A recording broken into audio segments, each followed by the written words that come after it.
Hey, welcome to Tutorial Lore. This video explains the Dynamed app and whether it's worth using. Quick disclaimer. This is an explained review based on user feedback and online data, not personal use or a visual demo. Dynamed is a clinical decision support app designed for healthcare professionals seeking fast, evidence-based answers at the point of care. It provides summaries on diseases, conditions, diagnostics, drug information, and treatment guidelines, all reviewed and updated regularly by a team of medical experts. With offline access and a powerful search tool, the app aims to streamline how clinicians access trustworthy medical information. Now let's talk about how it actually performs. The app is known for its clean interface and easy-to-navigate structure. Healthcare providers appreciate the concise yet comprehensive content, especially in high-pressure clinical environments.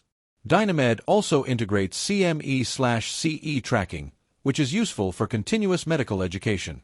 Its offline functionality is a big plus for those working in areas with limited internet. That said, there are a few drawbacks.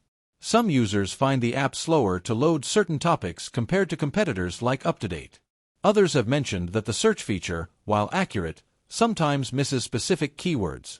And while the app is included with many institutional subscriptions, individual access can be pricey. If you've been enjoying this video so far, don't forget to drop a like, it helps a lot. In summary, Dynamed is a strong choice for healthcare professionals needing a reliable, evidence-based reference tool on the go. It may not be perfect, but it delivers solid value with its trusted content, clean interface, and offline support. Especially useful for doctors, nurses, and students who prioritize up-to-date clinical insights. This is not a commercial or paid promotion, but an informational video. For inquiries, contact the email address stated in the description.